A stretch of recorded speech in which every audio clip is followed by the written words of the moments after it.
ನಾಪೋಕ್ಲುವಿನಲ್ಲಿ ಬಿಗುವಿನ ವಾತಾವರಣ ಏರ್ಪಟ್ಟಿದ್ದು, ಇದೀಗ ಹಿಂದೂಪರ ಸಂಘಟನೆಗಳ ಪ್ರಮುಖರು ಪೊಲೀಸರಿಗೆ ನೀಡಿದ ದೂರಿನ ಅನ್ವಯ ಆರೋಪಿಗಳ ವಿರುದ್ಧ ಕೊಲೆಯತ್ನ ಮೊಕದ್ದಮೆ ದಾಖಲುಪಡಿಸಲಾಗಿದೆ. ಅವರನ್ನು ಬಂಧಿಸಲು ಎಲ್ಲ ರೀತಿಯ ಕ್ರಮಗಳನ್ನು ಕೈಗೊಳ್ಳಲಾಗಿದೆ.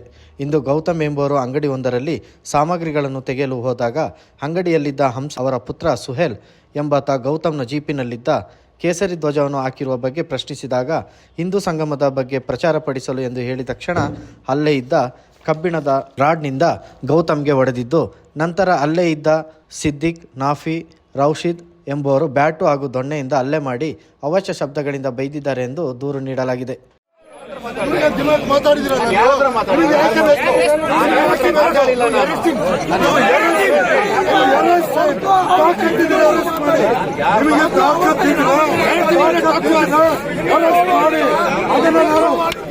ಘೋಷವಾಗಿ ಹೇಳ್ತಿದ್ದೀನಿ, ನಾವು ಏನು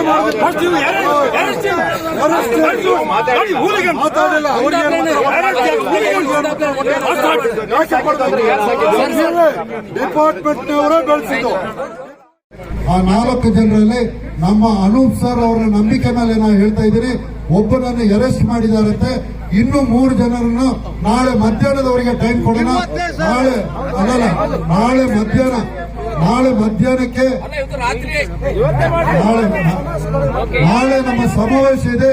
ಸಮಾವೇಶದಲ್ಲಿ ಎಲ್ಲರೂ ತಮ್ಮ ತಮ್ಮ ವಾಹನಗಳಲ್ಲಿ ಬಂದು ನಾಪೋಕ್ಲು ಸ್ಟೇಷನ್ಗೆ ಮುತ್ತಿಗೆ ಹಾಕೋಣ. ಎಲ್ಲರೂ ಬರಬೇಕು. ಇಲ್ಲಿ ಸೇರಿ ಸಮಸ್ತ ಹಿಂದೂಗಳು ಬೇಕು. ನಮ್ಮಲ್ಲಿ ದೇವರಾಣಿಗೂ ರಾಜಕೀಯ ಇಲ್ಲ, ದೇವರಾಣಿಗೂ ರಾಜಕೀಯ ಇಲ್ಲ. ನಮಗೆ ಹಿಂದೂಗಳ ರಕ್ಷಣೆ ಆಗಬೇಕು. ಎಲ್ಲರೂ ಬನ್ನಿ ಬಂಧುಗಳೇ. ಅಲ್ಲಿಂದ ಈ ಹಿಂದೂ ಸಮಾವೇಶ ಆಗುವುದಲ್ಲದೆ ನಾಳೆ ನಾವು ಮುತ್ತಿಗೆ ಹಾಕಿದ ನಂತರ ಪುನಃ ಅವರನ್ನು ಅರೆಸ್ಟ್ ಮಾಡಿಲ್ಲ ಹೇಳಿದ್ರೆ ನಮ್ಮ ಕೆಜಿ ಬೊಪ್ಪನವರು ಬಂದಿದ್ದಾರೆ, ನಮ್ಮ ಸಮಸ್ತ ಸಂಘ ಪರಿವಾರದವರು ಬಂದಿದ್ದಾರೆ, ಎಲ್ಲರ ವಿಎಚ್ಪಿಯ ನಮ್ಮ ಕೊಡಗಿನ ಅಧ್ಯಕ್ಷರಾದ ರಮೇಶ್ ರವರು ಬಂದಿದ್ದಾರೆ, ಪಂಪೇಲ್ ರವರು ಬಂದಿದ್ದಾರೆ, ಶರಣ್ ಪಂಪೇಲ್ ರವರು ಬಂದಿದ್ದಾರೆ. ನಾನು ಪೊಲೀಸರಲ್ಲಿ ರಿಕ್ವೆಸ್ಟ್ ಮಾಡ್ತಾ ಇದ್ದೀನಿ, ಸರ್ ಪೊಲೀಸ್ನವ್ರು ಕೇಳಬೇಕು. ಪೊಲೀಸ್ನವ್ರಿಗೆ ನಾನು ಕೇಳ್ತಾ ಇದ್ದೀನಿ, ನಮಗೆ ಇಲ್ಲ ಸಲ್ಲದ ಕಾನೂನು ಸಮಾವೇಶ ಮಾಡಲಿಕ್ಕೆ ಹೇಳ್ತಾ ಇದ್ದಾರೆ. ನಾಳೆ ನಮ್ಮ ಸಮಾವೇಶವನ್ನು ಏನಾದರೂ ರದ್ದು ಮಾಡಲಿಕ್ಕೆ ಪ್ರಯತ್ನ ಪಟ್ಟರೆ ಇಡೀ ಕೊಡಗು ಬಂದಾಗ್ತದೆ.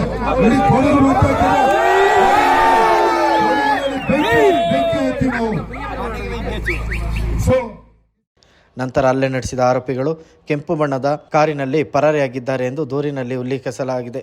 ಇದೀಗ ಆರೋಪಿಗಳ ವಿರುದ್ಧ ಕೊಲೆಗೆ ಯತ್ನ ಪ್ರಕರಣ ದಾಖಲುಪಡಿಸಲಾಗಿದೆ ಎಂದು ವೃತ್ತ ನಿರೀಕ್ಷಕ ಅನೂಪ್ ಮಾದಪ್ಪ ಪ್ರತಿಭಟನಾಕಾರರಿಗೆ ಮಾಹಿತಿ ನೀಡಿ ಪ್ರತಿಭಟನೆ ಕೈ ಬಿಡುವಂತೆ ಮನವಿ ಮಾಡಿಕೊಂಡರು. ಬಳ್ಳಮಾವಟಿಯಲ್ಲಿ ನಡೆಯುವ ಹಿಂದೂ ಸಂಗಮಕ್ಕೆ ಬಿಗಿ ಪೊಲೀಸ್ ಬಂದೋಬಸ್ತ್ ಕಲ್ಪಿಸುವ ಸಿದ್ಧತೆ ಜಿಲ್ಲಾ ಪೊಲೀಸರು ಕೈಗೊಂಡಿದ್ದಾರೆ. ಬಂಧುಗಳೇ,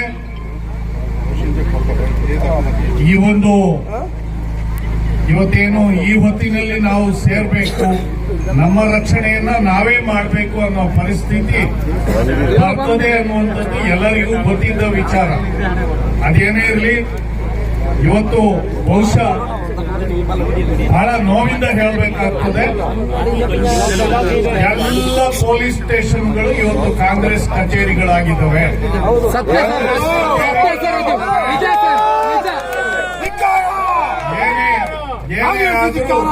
ಪೊಲೀಸ್ನವರು ಅವರಿಗೆ ಪೊಲೀಸ್ ಅಲ್ಲ, ಯಾರೇ ಸರ್ಕಾರಿ ನೌಕರರು, ನಾವೆಲ್ಲ ತೆರಿಗೆ ಕೊಡೋ ಹಣದಿಂದ ಅವರಿಗೆ ಸಂಬಳ, ಸಾರಿಗೆ ವ್ಯವಸ್ಥೆ ಆಗ್ತದೆ. ಕಾನೂನು ಇದೆ, ನೀವು ಕಾನೂನಂತೆ ಕೆಲಸ ಮಾಡಿ. ಅದ್ಯಾರೋ ಮೇಲೆಯಿಂದ ಕೂತ್ಕೊಂಡು ಯಾರೋ MLA ಅಂತೆ ಮತ್ತೊಬ್ಬ ಅಂತೆ, ಇಲ್ಲಿ ಎಲ್ಲ ಪಾಳೆಗಾರಿಕೆಗಳು ಎಲ್ಲ. ನಿಮ್ಮ ನಾಪೋಕ್ಲಲ್ಲಿ ಒಬ್ಬ ಪಾಳೆಗಾರ ಇದ್ದಾನೆ, ಬ್ಲಾಕ್ ಕಾಂಗ್ರೆಸ್ ಅಧ್ಯಕ್ಷ.